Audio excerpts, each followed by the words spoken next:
Miss Marvel, Ep.2. Oh my god.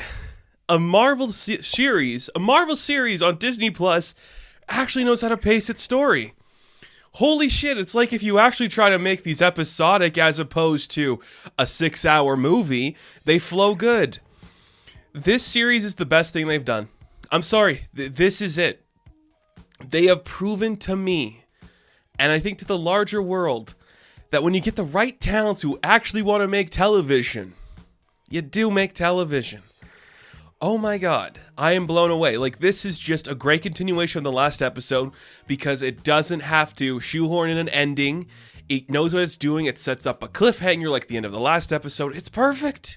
It knew what it was doing. I respect the hell out of it for that. So, where are we now? Kamala wants to know how to use her powers. They're not the big embiggening and stretchy powers. She does say she tries to shrink in one scene because, like Ant-Man, they look like, what'd she say? Like, so they look really good for their age or something like that. It's a funny joke. I was okay with that, but she starts to experiment with her powers, and you see it like she's trying to like step on like platforms and stuff, which I'm fine with. I don't know, like this was just something I got this episode, I think more than the last one. Her powers look very Iceman-ish, which I think is a good thing because if you're going to put Iceman in these movies at some point, you can just kind of like copy and paste and just change the color of those effects and add like a stream through them. So that's kind of cool. I just like that she's like, oh, this isn't weird. Okay, I do want to know how it happened, and we do kind of get like a backstory of Kamala trying to like figure out where her power comes from. Bruno kind of like does this weird thing where he like shows her like this scan of herself, like the power's coming from within you. So I don't know what that means. Now again, I don't know if they're gonna do the Inhumans thing. I think it could be like, because they're talking about like her great grandma was this woman who has a lot of mystery behind her where she's talking to the Illuminantes. It's just like there's this like shroud, like maybe she was with another family, maybe she had another lover, maybe she killed a man and had to run away. Like, why didn't she come to this country? There's all those mysteries about her and all that stuff. I like that it's the great aunt and not like, or the great grandma. I like that it's like just like the great, not like her grandma or her mother. It just adds another layer to like this is a family story and this legacy goes back a long time. So the fact that like those bangles have power to them, I think there's something very interesting about that. I think it's going to be more like it's like the Nega bands and the Kree connection, and her grandma maybe fell in love with like a Kree woman, and then like the Nega bands helped like amplify the Kree person that she loved to become human, and then Kamala's family is kind of like a lineage of being connected to like the Kree. I think that's more of what we're going to see. But I like seeing that. It was very fun. And it's just cool. Like just seeing Kamala like trying to FaceTime her grandmother was very funny. The way she just pretends like she's on the phone, I thought it worked really well. Like, again, Iman knows what she's doing. And this is, like, the highlight of the show for me, is that you get a talented young actress who clearly understands this character and knows, like, the right tics and the right facial expressions to make. She fits so well with her friends, the way she kind of, like, stands up when called upon sometimes, and just the way she's just a little bit awkward around everybody. I love the beginning of the episode where she feels more confident in herself because she realizes maybe she is somebody of importance. That is how a lot of kids would act. I'm sorry, but if some kid woke up and they didn't feel great about themselves, but one day they're like, hey, I'm actually special, there's a little more confidence there. It doesn't change who you are, but suddenly you have a little more confidence to you. I like that a lot. And as she's doing that, this is where she bumps into our nice little meet cute, where she meets the beautifully charming senior of this high school, Kamran. And again, a character from the books. Let's see what you got for this. I love it. Zoe's throwing a party because, hey, she got saved by a superhero.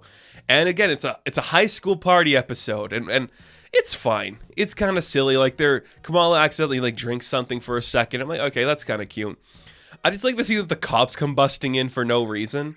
Like, what the hell? Like, is that a thing that happens? Because I've been to a few parties, not a lot.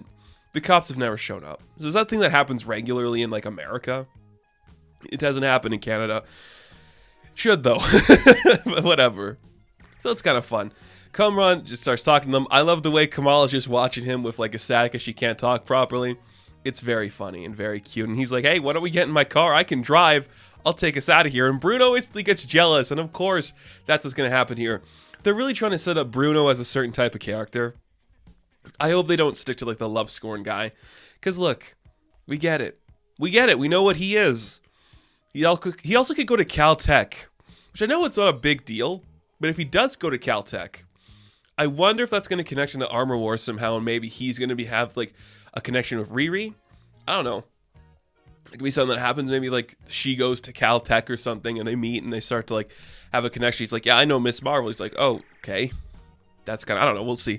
Very fun. Again, the Counselor Wilson is hilarious. I just love where he's just like, do you watch movies? Yeah.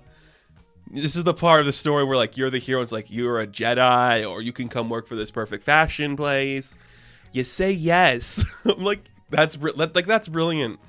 Because this isn't trying to be serious, but what it is, you buy it, because Kamala dealing with her family is very serious, and I love that she's scared for her brother to see her out with Kamran. I'm like, that seems authentic. And again, I'm from a different cultural background. I don't really have those fears, because if like my older sibling saw me out in public with some guy or some girl, like there would be the harassment, there wouldn't be this like the shock. It'd just be more like, what are you doing? Like, you silly guy. So whatever. I think that's fun.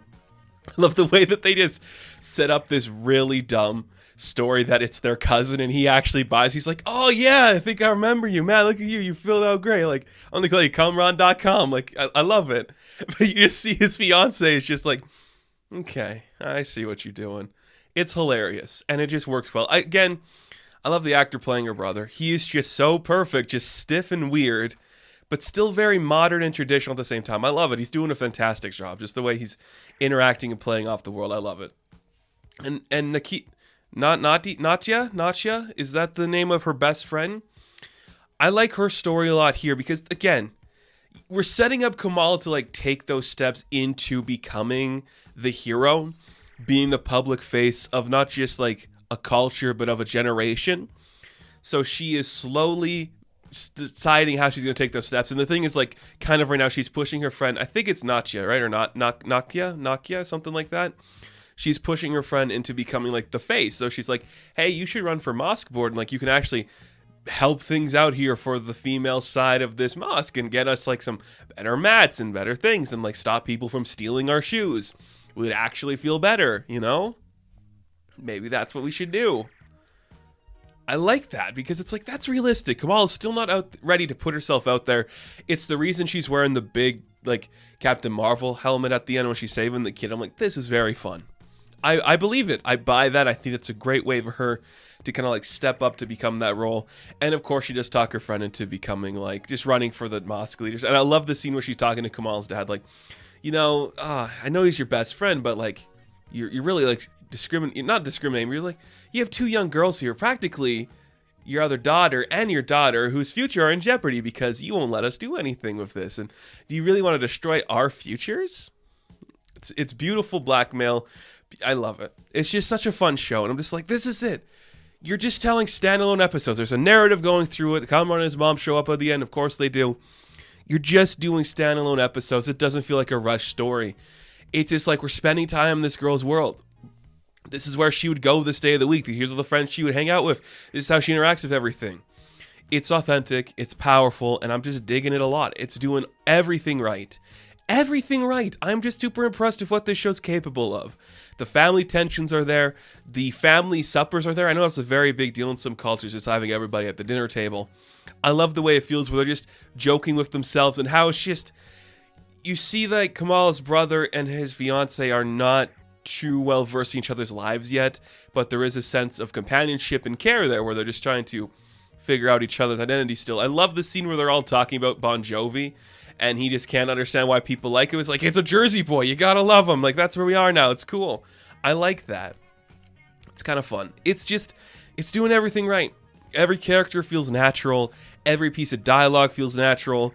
It is still very stylized, and I've been reading some criticism. There's some prominent people out there who are saying, this doesn't look like a Disney Channel original. I'm like, yes, it does. Not because of the camera movements, because we're just using different cameras than we use for that. But the way the characters talk, the way the energy burst off itself, it feels like a Wizards of Waverly Place. It feels like a Lizzie McGuire. It feels very upbeat and positive, which I love.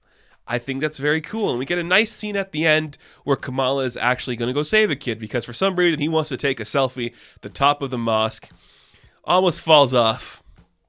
Kamala's going to save him. But as Kamala struggles to use her powers, she keeps having visions of, I'm guessing it's her great-grandmother, who's looking at her every time she uses the bands. Again, connection there to either like the Kree or the Inhuman thing.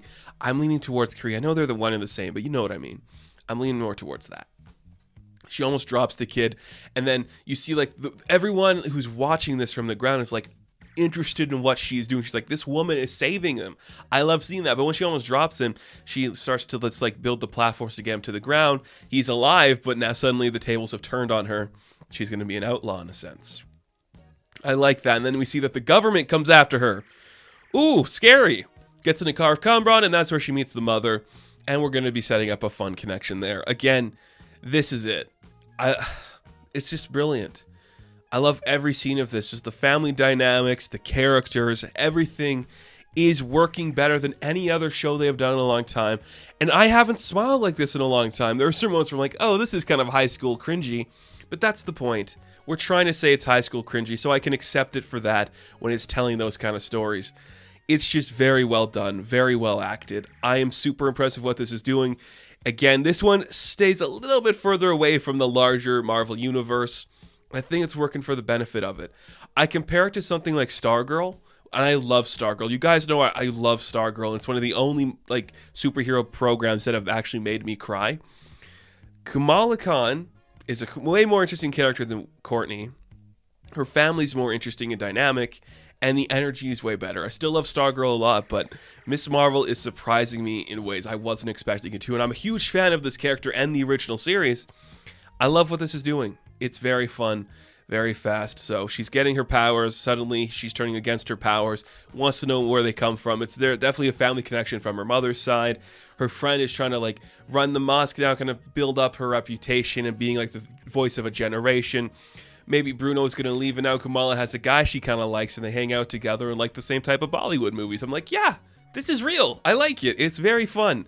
And this show's just surprising me. I really dig it. I think we're going to be in for a treat with that Marvels movie.